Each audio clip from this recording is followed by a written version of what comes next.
기가 찬 일이 벌어졌습니다. 용인 그 캔맘 백돌 사고 사망 사건 관련해서요. 무슨 뉴턴의 사과를 통한 중력 실험도 아니고요. 애들이 뭐 중력 실험을 한다고 연립 옥상에서 아파트 옥상에서 벽돌을 던져가지고 사망하고 다치는 이런 사고가 나타났는데, 이 사건에서 우리는 몇 가지가 정말 사회적으로 개선해야 될 문제가 있다라고 지금 진행 과정을 보면서 느꼈습니다. 뭔가 하면 첫 번째, 마치 이 사고가 유기동물에게 먹이를 주는 사람들에 대한 혐오 때문에 발생한 것처럼 동물 혐오를 둘러싸고 우리 사회에 큰 어떤 사회적 대립이 있느냐 언론들이 몰고 갔습니다. 그래서 뭐라 했습니까? 인터넷을 뒤져가지고 무슨 길고양이에게 먹이 주는 사람을 괴롭히는 방법이 몇 가지고 어쩌고 한참 떠들었습니다. 당연히 뭐 이 방향을요 그렇게 몰고 갔죠. 길고양이들에 대한 사회적 혐오가 그 먹이 주는 사람들이 지나치게 해서 마치 그렇다는 듯이요. 근데 알고 보니까 초딩들이 중력 실험한다고 돌을 던졌는데, 참 저는 정말 이 문제도 문제가 심각하다고 봅니다. 사고가 난 지 며칠이 지났는데요, 돌을 던져서 사고가 났다라는 그 근처에 있는 가구들, 그 뭐 라인이 있을 거 아닙니까? 5라인, 6라인.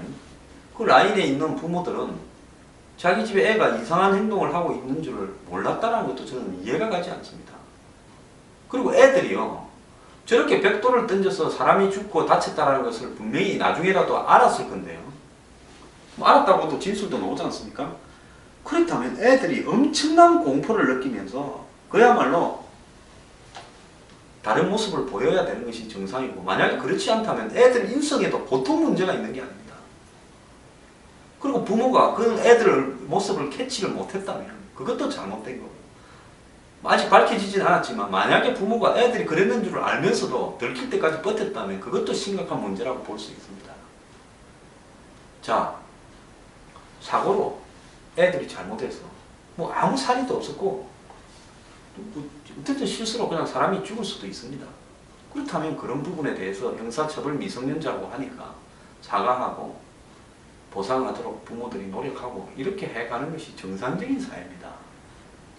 그런데 경찰이 집집마다 뒤져서 CCTV 돌리고 해서 용의자를 압축해 가기 전까지 어떠한 제보도 나오지 않다는 것은 우리 사회의 중산층이 겉으로는 멀쩡하지만 속으로는 가정 내가 아주 멍들어 있든지, 안 그러면 부모 자식 간에 대화가 전혀 없든지, 애들 때부터 거의 사이코패스 수준으로 가고 있든지, 그런 심각한 문제가 있다는 것을 보여주는 겁니다.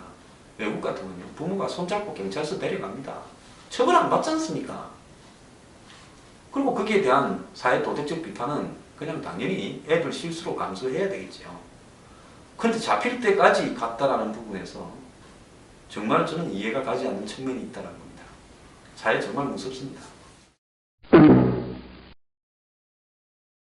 우리나라 대학생들이요, 부모와 같이 사는 대학생들이 생활비가 한 달에 평균 36만 6천 원, 따로 사는 경우에는 48만 8,900원이네요. 그리고 이제 그 중에서 생활비가 이렇고 용돈이 22만 원 정도 된다는 겁니다. 그래서 그럼 돈은 어떻게 조달하느냐 물으니까 일부는 부모님한테 받고 나머지는 직접 마련한다가 36.8%로 가장 많고, 다 부모가 준다가 33%, 그리고 전적으로 자기가 마련한다가 30% 해서 아마 3분의 1, 3분의 1, 3분의 1 수준인데요. 사실 요즘 대학생들 참 학교 다니기 어렵습니다. 뭐 학비뿐만 아니라 학교에서 밥도 사 먹어야 되고 책도 사야 되고요. 또 뭐 영화도 보고 싶을 거고, 또 뭐 각종 음악도 듣고 싶을 거고, 데이트도 하고 싶을 건데 이 돈 가지고 참 데이트할 돈도 별로 안 될 것 같은데요. 중요한 것은 부모님들 중에 이 용돈을 줄 만큼 가정이 넉넉한 사람들 숫자도 점점 줄어들고 있습니다.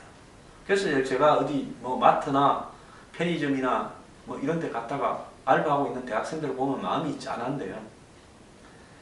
이제 중요한 것은 이 대학생들도 돈을 벌 수 있는 부분이 좀 많아져야 된다는 거고, 알바로요. 그리고 거기에 적당한 적정한 임금이 가야 된다는 거고. 그 다음에 학교에서 이 밥을 파는 부분에서 정말 대학생들이 가장 많이 나가는 용돈이 밥값일 겁니다. 그러면 적어도 학교에서 학생들에게 학식이라고 부르는 밥은 정말 싸게 팔아야 된다. 제가 그 이야기를 하고 싶은 겁니다. 인하대학인가 보니까 라면에 만두에 내지는 라면에 밥에 이렇게 김치에 뭐 이래가지고 800원인가 500원 하다가 800원을 올린 착한 학식이 있더라고요. 요즘 이 대학들이요, 학교 안에 온통 외주 업체들을 다 불러들입니다. 학교를 주차장을 지하로 놓고, 그리고 거기에 막 쇼핑몰까지 만들어가지고 학교가 그냥 외주 업체들 불러가지고 임대료 장사를 해먹습니다. 그리고 일부러요, 돈 많은 사람들이 세금 피하려고 학교에 건물을 하나 기부합니다. 기부하면서 조건이 붙죠. 뭐 10년, 20년, 30년, 뭐 10년짜리가 없습니다. 20, 30년 기부 체납.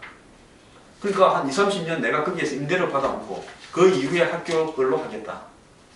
그러면 이 사람은요, 사실상 그 돈이 기부한 학교에 건물을 하나 지어서 그 건물 안에 공간들을 넣어가지고 임대를 주는 것이요. 외부 장사하는 사람들에게 임대를 주는 것이 세금 내는 것보다 낫다는 사람이 많습니다. 이래저래 학교 안이 점점 상업화되면서요, 돈벌이로 가면서 학생들에게 학식이나 학용품, 각종 비품을 저렴한 가격에 공급하는 이런 성향도 없어져 버렸어요. 제가 대학 다닐 때 서울대 캠퍼스에요, 150년에 파는 짜장면이 있었고, 뭐 한 300원에, 400원에 파는 이 일반 학식밥이 있었고, 그러다가 나중에 500원 했죠. 그러다가 2,000원짜리 밥도 그때 있었습니다. 정말 2,000원짜리 교수식당 같은 데 가서 밥을 먹으면 정말 대단히 맛있었어요. 기족이 된 듯한 느낌이 들었습니다. 그래도 그때는 참 금방 학식을 먹으면 금방 배가 꺼지고 배가 고픈데 돌아서면요, 한참 젊을 때 그래도 학교에서 학생들한테 이렇게 밥도 싸게 팔고 해야죠. 공간은 전부 이 외부인들에게 임대 줘가지고 무슨 온갖 커피, 무슨 뭐 프랜차이즈 레스토랑 등이 학교 안에 들어오는 거는 그건 정말 잘못된 일이라고 봅니다.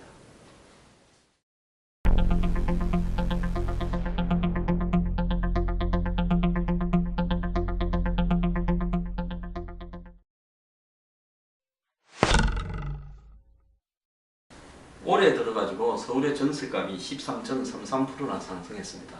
전세값이 상승하는 게 문제가 아니라 이제 전세가 없어지고 있어요.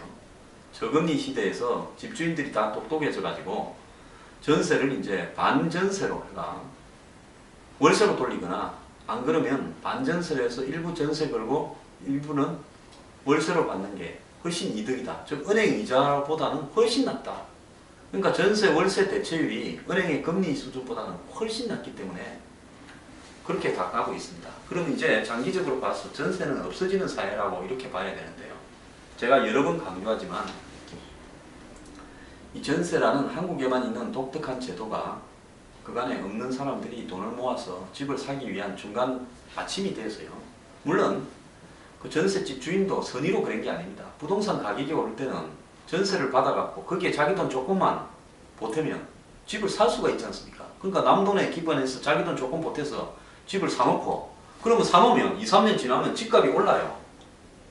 그러니까 나중에 비싸게 되팔면 그럼 자기는 돈 뭐 집값의 한 3분의 1 정도만, 절반이나 3분의 1 정도만 투자해서 사놓고 나중에 집값이 뭐 금방 많이 오르면 되팔아서 많은 돈을 챙길 수 있었죠. 근데 이제 집값도 잘 안 오르고 한마디로 집도 잘 안 팔리고 이런 세상이 되다 보니까 전세 주는 것보다 전세값 받아서 은행에 넣어봤자 이자가 얼마 몇 푼 되지도 않는데 월세로 받는 것이 훨씬 낫다 해서 지금 월세로 다 돌고 있습니다. 자, 이런 상황에서 월세라는 문제는 결국은 세입자들에게 그 사람이 받는 전체 소득 중에서 이 주거비가 매달 나가야 될 돈이 상당히 차지해서 한마디로 쓸 돈을 갖다가 없애고 있는 겁니다. 가처분 소득이 없어지는 거예요. 월세 사회가 된다는 거는. 실제 서민들이 대부분 전월세를 사는데 이런 전세가 월세가 대체되면서 기존의 월세도 또 올라가고 있습니다. 원래 월세도요. 왜냐하면 전세가 월세로 대체될 때 그것이 굉장히 이 높은 가격 수준으로 대체가 되다 보니까 기존 월세도 그래 그럼 우리도 올리자 해서 두 개 다 올라가고 있습니다. 반전세나 월세가요. 서로 경쟁하면서 올라가고 있죠. 이러다 보니까 뭐 문제가 등장하느냐. 결국은 서민들이 열심히 일해가 기껏해야 200~300만 원, 300~400만 원 벌어서 그 중에 이 주거비, 즉 집세까지 내고 나면 매달 한마디로 저축할 돈이 없어지는 겁니다. 300~400 버는 사람도요. 한 달에 50만 원, 70~80만 원 저축하기 어렵습니다. 애들 키우고 뭐 한번 해보세요. 그런데 이제 우리나라에 집이 없는 사람이 절반쯤 되는데 이 사람들이 앞으로 전부 월세를 내게 된다면 빈곤에서 탈출할 방법이 없습니다. 그래서 월세 사회가 무섭다는 건데 여기에 방법은 딱 두 가지밖에 없습니다. 정부가 월세를 갖다가 전부 등록을 받아서 과세를 정확하게 하고요. 지역마다 임대료 고시 제도를 다 해가지고 공시, 즉 모든 토지는 뭡니까? 토지 가격은 공시지가가 있지 않습니까? 공시 임대료 제도를 도입해서 이 지역은 임대료를 요만큼 받아야 된다고 공시하고요. 그것보다 더 받는 사람은 전부 중과세 때려버려서 정부가 흡수해가면 그렇게 못할 거 아닙니까? 그래서 정말 생계형 임대업자 외에는 정부가 그렇게 나서야 되고요. 일정액이 초과되는 연 임대료에 대해서는 정부가 중과세를 해야 됩니다. 그리고 더 나아가서는 공공주택을 대거 보급하는 방법을 고려해야지 뭐 한 달에 뭐 50만 원에서 100만 원 사이로 하는 뉴스테이 같은 이런 민간 건설 기업에게 혜택을 주고 그 기업들이 월세를 국민들한테 받아가는 이런 제도로 가는 나라는 희망이 없습니다.